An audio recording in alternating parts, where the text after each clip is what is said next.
thank you all for joining. And Dr. Cabahug, thank you so much for coming up here last minute to be able to be a part of this. So there's some incredible expertise right here in these 4 women. So thank you so much for being here with us and taking the time to be a part of this community. We really appreciate it. But this session is also meant to be interactive, so if you have questions as we go along, please raise your hand, as well as for those participants who are online. We're taking questions from our online audience as well. But we'll just start off with a basic question. And as we go along, I would also like you to say your full names and which institution you're affiliated with, if we could do that as well. But when and why is rehabilitation important after a diagnosis or an inflammatory attack? And how soon after onset should rehabilitation begin? I guess I'm first in line. I'm Christina Sadowsky. I'm from Kennedy Krieger and Johns Hopkins. And when? As soon as medically stable.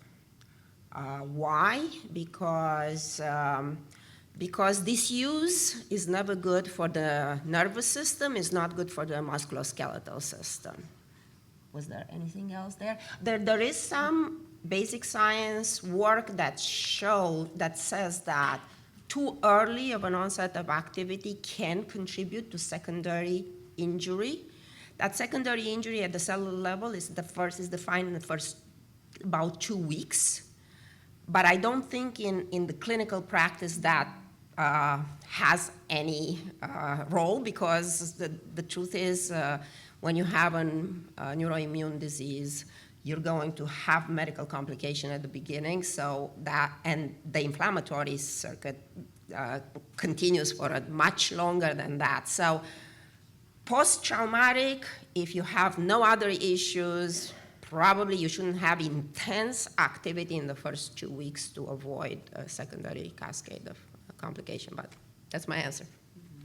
I'm Clarice Sinn with the University of Kentucky. I was previously at University of Texas, and I was in clinic with Dr. Greenberg, Dr. Wang, Dr. Harder, who just spoke.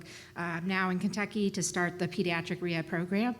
Just to piggyback off what she said, at Dallas, we had our therapists start working with the patients pretty much immediately, assuming they were medically stable. But it starts out kind of slow, and just as they tolerate it, and then as their tolerance builds, then they would increase the amount of therapy. But we weren't really hesitant to start therapy. We got involved right away. Okay, so my turn. Hi, everybody. My name is Heakyung Kim.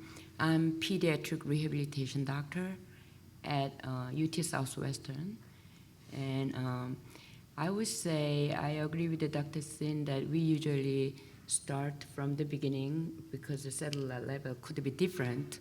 But what I want to share that current medicine is really focused on disease. After disease treatment or muscular disorder, usually we have some difficulty with prolonged disease we have to deal with. But most of medicine is focused on disease-oriented. So once we treat the disease, afterwards, we don't really pay attention. It comes to rehabilitation process, but there's quite missing component at this time. So I like to emphasize that disease control is important, but afterwards, we want to bring the life back to the patients. I think that's the rehabilitation process, number one. Number two, I think when is always a question, right? But when you think about when, you are late already. As soon as a patient is walking into the hospital, the physicians or team should think about both acute and chronic, or continuum of care, right? After ICU, I'm gonna call PM&R, rehabilitation department, or therapist. Wrong. As soon as the patient walking into the hospital from the neurocritical care, we should think about whole rehabilitation team or whole care team. So that's my answer. All right, thank you. And Dr. Cabahug, would you please also? Hi, good morning, everyone. So I'm Dr.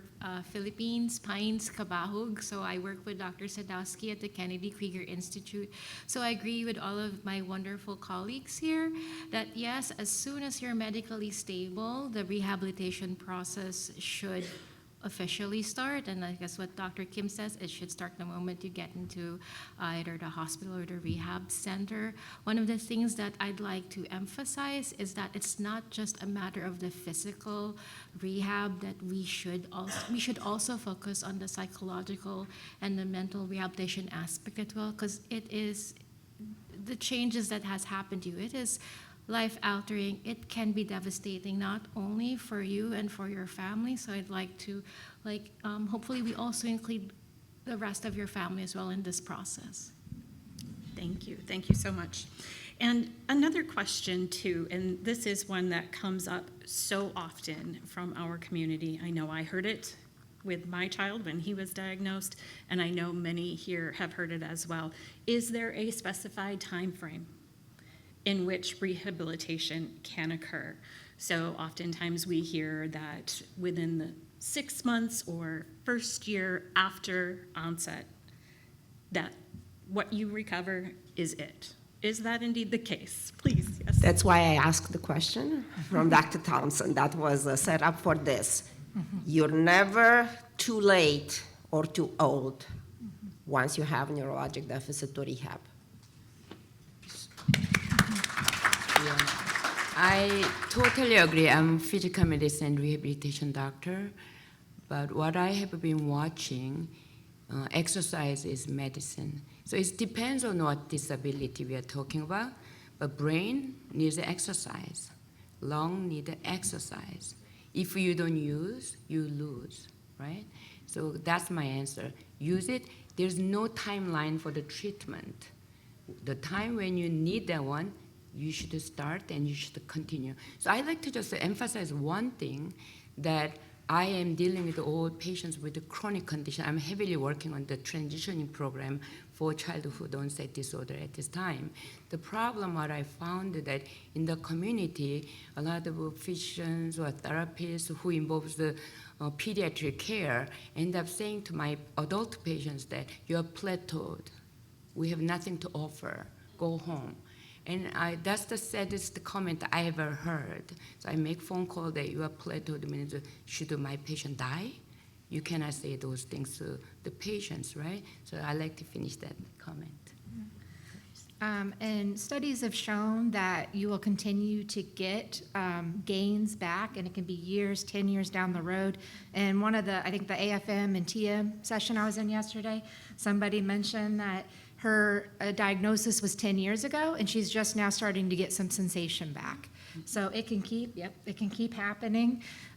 You may get a big boost or the most gain kind of right up front. So sometimes that's what people focus on, especially in like brain injury and like ADEM. But you can continue to get progress throughout the time. You know, you may not have as intensive therapies as time goes on, but sometimes you'll do therapies in spurts where you kind of take a break, do a home exercise program, especially in the pediatric population. You know, maybe 6 months, a year later, they retouch back with their physical therapist and say, hey, has anything changed? You know, what are we doing? We're making progress. Our goals may change, so we need to kind of reset what we're working on. And to close out that question, so as we age, our body changes, whether you have something that's affected your spinal cord injury or not. And therefore, if our body changes, our needs will change, your rehabilitation goals will change. So this is going to be an ongoing developing process as we grow older. Thank you all very much. And when we're talking about rehab, it's usually very synonymous with those physical capabilities, walking, reaching, muscle strength. But I think we also need to consider all of those other things, and it was touched on just a bit ago as far as how rehabilitation, exercise, movement plays into mental health. Can you all discuss how it also impacts things such as bowel and bladder, mental health, sleep? Dr. Cabahug, you are being summoned to start that question off.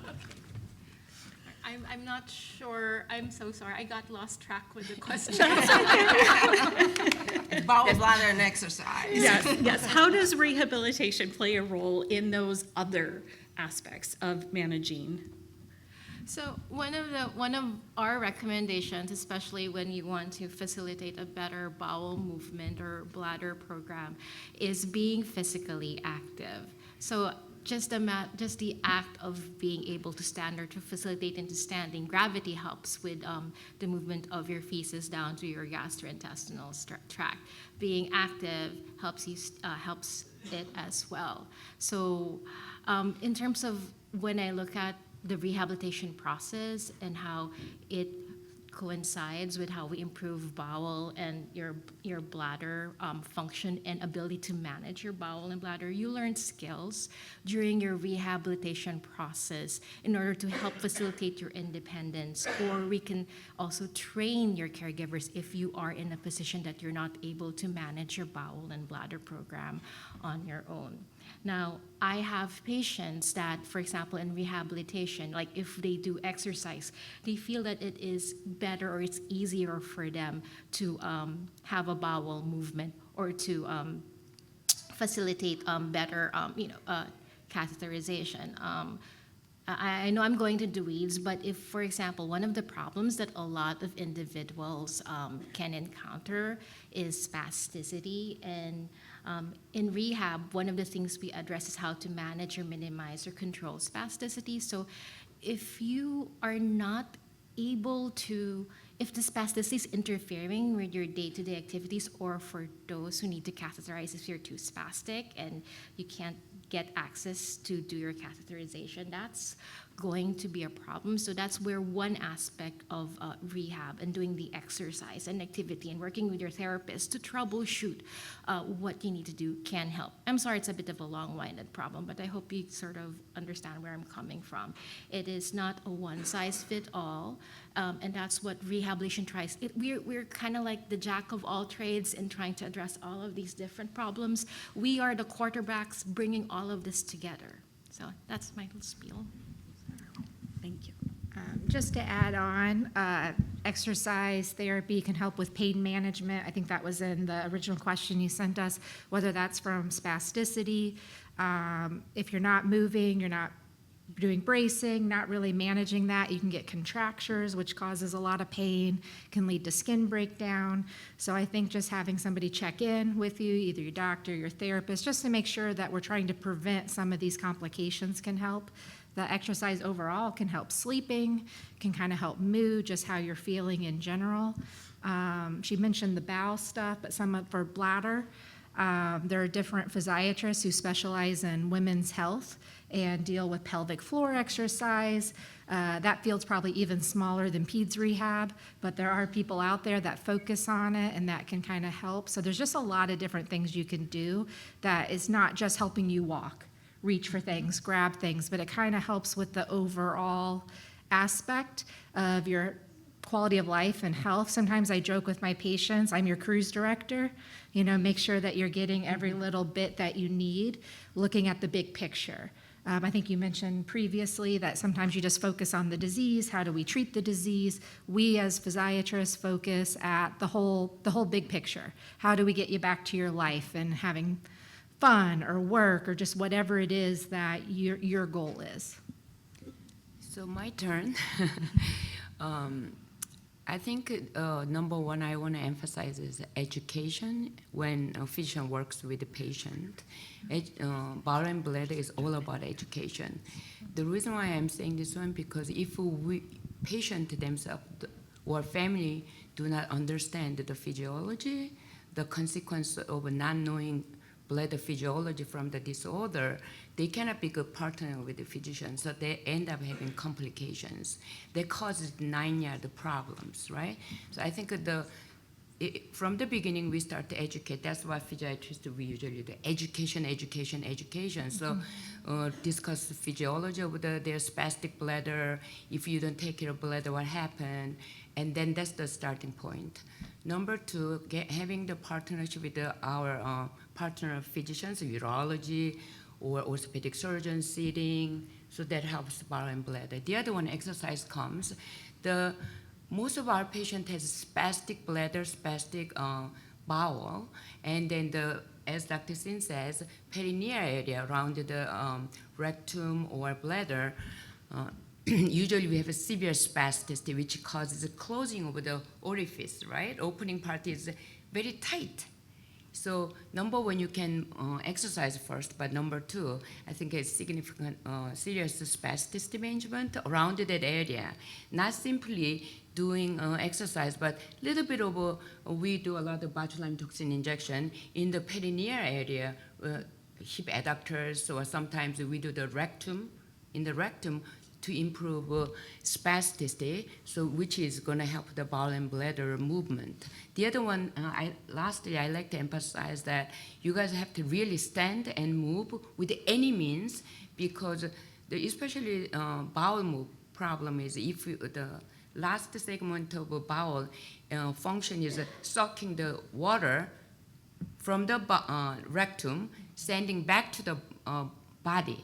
So if you sit there all day long, not moving, your bowel is gonna sit in the rectum and the water is gonna be going back to the body. So your bowel, the stool gets harder and harder and harder. That is gonna block your rectum so you cannot really poop. So whenever you have a time, move, and then dancing around. My recommendation, my prescription is always dancing. If you can dance, you can help mental health, your body moves, you can pee well, you can poop well. That's the life. Maybe we can get some music tonight. But 2 more points. Locomotor gait training, there is good electrophysiologic clinical research evidence that locomotor gait training improves the autonomic nervous system, specifically bowel and bladder, and it has to do with the fact that they're innervated from the same lumbosacral area. And the other point, tying in with the previous talk, one of that little tiles that was stop when you're overwhelmed and don't know, everything is crashing on you, is exercise. And then you hit 2 birds with the same flower, because I'm a pacifist. I have a question. Yes. What do you do with, let's say you're a neurologist. Well, my neurologist had told me, you just need to continue doing PT, keep doing PT indefinitely, and I love that. But the place that I went to for physical therapy after a few sessions said, okay, well, we're done. And I go, no, we're not done. Well, based on my assessment, we can't really do much more for you. We're done. So how do you? So can I answer? I don't know, my panelist. Because as I said, I'm working on the transitioning program, so I have that problem all the time. But I have to also educate my patient. You don't need to go to therapist all the time. You need to tune up for therapist. So you get the exercise, you learn from the therapist, and I usually ask them to go to gym and hire the personal trainer. They love my patients because it's different, right? And then you learn from them too, and then you continue, just like eating meals, 3 meals, right? So I think the pitfall of our rehabilitation is for the patients, always we think, we have to have a therapy. No, therapy, you're gonna do it, but you're gonna learn from the therapist. Then sometimes we forget, right? We get lazy. So you go back and you ask your doctor to write the script. So I always say tune-up therapy when you become grown-ups. And then, or after you get very sick, then you are deconditioned, then you need intense therapy, right? So that's why we are here to support you guys. And I always say, if there actually is, an ongoing issue that needs to be addressed and your therapist isn't really getting it, I tell my family, you're not married to your therapist. Just like as a doctor, you can get a second opinion. I mentioned in the panel yesterday, also look to see what kind of therapy they do. If they're a sports med center and they deal with orthopedic, total hip, total spine, they may not be used to dealing with stroke or spinal cord injury or brain injury. I tell them therapists specialize just like we do as doctors, and so you want somebody who does neuro. And usually the webpage will, tell you this is what we treat stroke. So you just want to look for any neuro rehab, because if you're at a sports med or an orthopedic place, it's very different. And sometimes therapists are going to say, well, you're pretty functional. I don't really know what I'm going to add to this. So also as a physiatrist, if I have a very specific goal, I won't write just evaluate and treat to the physical therapist. I will say exactly what the issue is in case the patients aren't good at relaying it for what we're working on. Thank you. I think we have another question over here. It's not necessarily a question, it's a comment. One, I really appreciated your panel discussion. I've had TM for 15 years, and one of my major issues has been balance. And I'm always looking for things, and I came across a Tai Chi class for water, where you're doing it in the water where it supports you. And I found that my balance has improved probably by 50, 75%. And it's something that really surprised me. So it's always looking for the next thing that could potentially help you. You can't just say the status quo is the status quo, I'm gonna stay with that. You always have to be out there seeing or listening and trying to find something that will help you. I've also found a hot wax bath that is used mostly in salons, but I use it for my hands, and it drops my pain level from 9 to 5. And it's kind of a mental lifesaver. And I just found that out in the last year too, and I'm using it, and suddenly I'm finding relief from the pain that I experience. And so these are all kind of surprises to me, but you know, it's just being opening up your mind and your heart to the next thing that could potentially, you know, and you try things and some things don't work, but you have to be open. And that's all I had to say. Thank you. I think that's great. Oh, sorry. Water aerobics, water tai chi, any of those are great things to work on. For a lot of my patients, sometimes they, like the kids, they get tired of PT and just doing therapy over and over again. So I'll be like, is there something we can find that's fun? And sometimes it's karate, gymnastics, because they work on core strengthening, your balance, all of that, but you're having fun and you're doing it with your peers. So yeah, finding stuff like that is great. Yeah, and for people who are looking for opportunities, you know, the ADA is almost 35 years old, and many of your county and city recreation programs offer programs. A lot of times they'll say seniors, but it's also adapted. They have adaptive fitness programs or have people who are certified in that. Planet Fitness has at every Planet Fitness by next year, they're supposed to have people trained as adaptive personal trainers, and they have accessible fitness equipment. And you don't have to have a monthly thing and get locked in. And the others, go to the Paralympic, US Olympic Paralympic site, because where you find Paralympic sports clubs, many of those do recreation through, or can lead you to who has those programs. So there are a lot of programs in your local community that you're not aware are there, but they're there. Well, I did, but it was basically almost the same as what our participant just said earlier. So with rehab, it's not just the actual, formal physical therapy. but you also get to explore things that are fun for you, that will enable you to find your own community. We have, just for example, we have, today is our running festival in Baltimore. So we have an adaptive cycling team. We have some of our patients participating at our 5K, whether they walk or they run or they are with their family. So basically what I just wanted to let people know, look into the resources that are available in your community. There are pediatric adaptive recreational activities, there are adult adaptive recreational activities, and consider, as that gentleman said over there, opening your heart, opening your mind, exploring what is of interest to you, what you can find passion in pursuing again. I think that's why the mental health comes, because once you stay home by yourself and you get depressed and you don't want to participate in anything.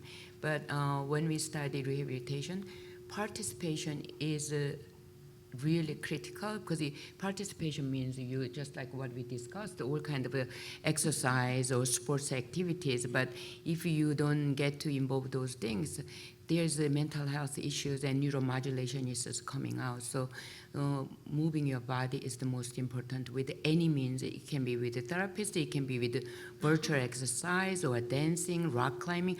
I even send my quadriplegic patient to rock climbing. They are ready for you guys because we are not looking for it. So any place you go, they are ready for you, and so please participate all those things and enjoy your life. Thank you. And we have another question? I wanted to expand on with the comment on my physical therapist basically said, okay, you're done with me. Go find something else because I have nothing else to offer you. And so during the time that I had off, I went ahead and did horse therapy, water therapy. Okay, be careful with water therapy because it was a hot tub for physical therapy. I could barely crawl out. It was wonderful until the end. So I did more of a cool bath after that, and water aerobics, deep water aerobics with a life belt, or just shallow aerobics. So I found things, I looked through, like you said, the city catalog of recreation. I looked for things that was things I hadn't done in decades and went back and had fun. So I just looked for fun things. That got me out of the house, got me motivated. And I loved meeting the people. Yes, another question. I have a question. When you have a setback, like for example, I got hit in my back with a shopping cart, and my difficulty is finding a physical therapist that knows about neuro issues. And that has been they're hard to find.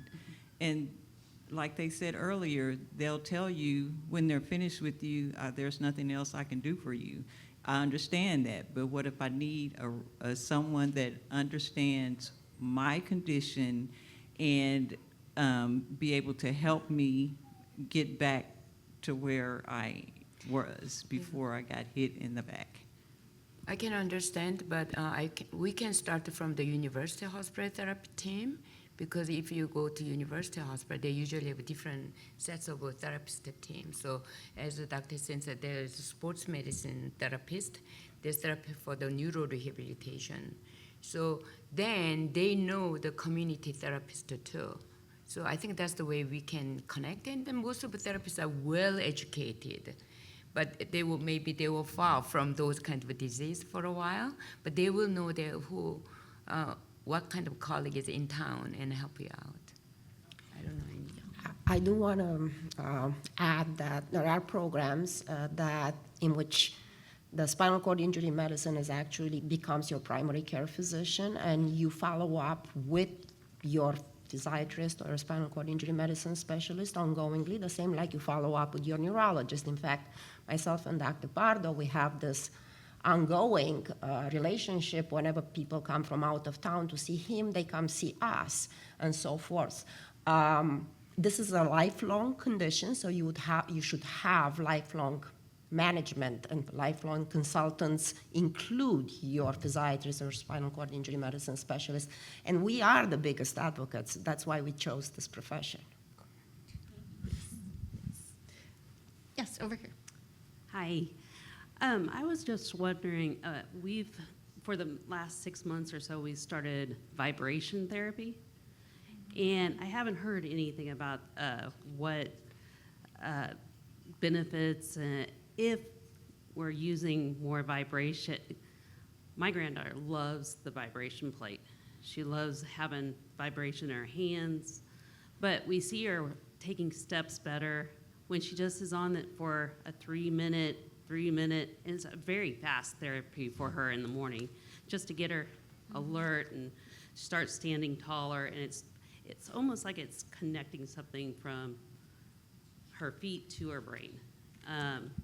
But I haven't heard much about it. So there is emerging literature that looks at the role of vibration in management of spasticity and also bone mineral density. Managing spasticity will allow us for better gait training. So that's emerging literature. It's not a lot, but probably if you actually look on PubMed, you're going to find around 20 papers that have been published in the last 10 years. And I do believe that there is one company that does the shaking little, it's based in Germany, and they have some more data, but it's clinical data in pediatric population. So be assured that this is clinically supported. I have the same comments. There are several studies and ongoing studies, and there's a whole body vibration or a certain area vibration. But if you can imagine the spinal cord, there's a posterior side of the spinal cord is delivering the vibration to the brain, so it can work on the neuromodulation component. But according to study, it does work for the bone density and then spasticity. And then you can imagine the whole body shake. It makes you feel good. So then mental health comes again, right? Everything is connected. Yeah. Thank you. Do we have any other questions? Okay. Sorry, I just have a quick question. I know that they had done, this was in the past, Parkinson's patients and being on bicycles and how that changed their trajectory as far as being able to walk. Have there any research with any of the diseases here with that they've studied that same type of environment of like riding a bike? I've looked at recently a couple studies because people ask me for like pediatric patients if adaptive trikes can help. There were only very few limited studies that I saw, and they were like, could potentially help, and the subject number was really low. I've never seen it to hurt, but there's not a whole lot of literature out there that would support it, meaning it's hard to get your insurance company to approve it if you want to get an adaptive bicycle. I think that there is a study it's about 10 years old out of Philadelphia Shriner looking at children with traumatic and non-traumatic spinal cord injury and usage of FES ergometry versus passive cycling versus just electrical stimulation of the muscles. And the results of the studies are showing that there is an improvement in muscle mass, spasticity, and bone density. And, I'm veering towards bone density because I just looked at the literature recently for a talk, so that's why I'm a little more versed in that. But there is, the study is, Therese Johnston, I think, is the principal author, is the only one that I'm aware of. There are 3 publications out of that one prospective randomized trial that looks at pediatric spinal cord injury. Yeah, it's about 10 years old. Well, I think we are the ones who are standing between these folks and their lunch, but before we let them go, I do want to ask each of you if what you personally tell your patients as far as developing goals for rehabilitation. It's a lot, right? Someone comes to you after a diagnosis for their child, for themselves, for a loved one. and we're talking how this has changed the trajectory of their lives, right? So how do you speak with them about what it is that they want? What are your reasons for establishing the goals that you would for them? I can talk about that first. It's very individualized. Every patient is different, or whether it's their goals, their family goals. So I kind of sit down with them. How are we functioning now? And is there anything in your life you wish you could be doing, but you can't? So my treatment plan will be very specific. Like when I said if I order therapy, I may be very specific what I want. Also have to make sure it's realistic goal as well. I had a kid a couple years ago, the height of pandemic, who got AFM. She was completely quadriplegic, eventually got the arm movement back, but didn't get anything in the legs. Because of COVID, she was doing school at home, so she wasn't in the school system, so she was laying flat all day long. She was doing her classes that way, and then she'd come to our therapy center and be like, well, why aren't we using the robotics? And I think the grandma accused our therapist of, withholding treatment, but because this girl was laying down all day, she gets severe orthostatic hypotension, dizzy, nauseous, and I go, it's baby steps. I'm not saying we're not gonna get there, but there's things we have to do to get to that. So first she had a stander at home but wasn't using it. There's just a lot of things. So sometimes you have to let the families know or the patient that we set little goals first with the goal to eventually get to that big goal. But it is always very patient-centered, family-centered. What are you guys wanting to get out of this?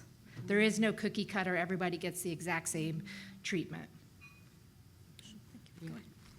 So I agree with that, and this is a lifelong, I would say, disease or problems.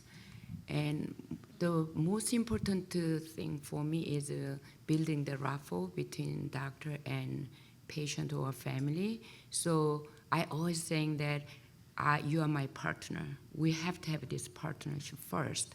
Then, as Dr. Sinn says, everybody has different problems or disorder, and then I tailor the care based upon patient condition.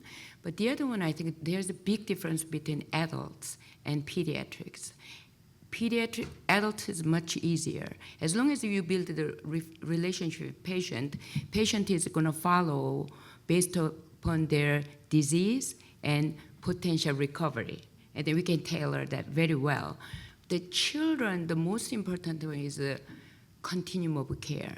Children are growing continuously. They are getting taller, muscle grows, and bone grows. If they don't follow with us regular base, no matter what we provide, the outcome of function is very different. Adults, they can miss 1 year, fine. Children, they have to really work with you every couple of months, follow with you guys. So my bottom line is always building the relationship, have them trust me, and sit down and set up the goals, and based upon goals, as Dr. Sinn said, we pick the therapy and we specify therapy based upon the goals. We don't recommend therapy or treatment plan without goals. That's the PMNR, physical medicine rehab. We always set the goal for the outcome. Without the goals, it's too diffuse, right? We are not giving the antibiotics. We are not giving the medications. We do give a medication, but everything is related to goals, what we said. And I would just add, I do use... You have 1 minute.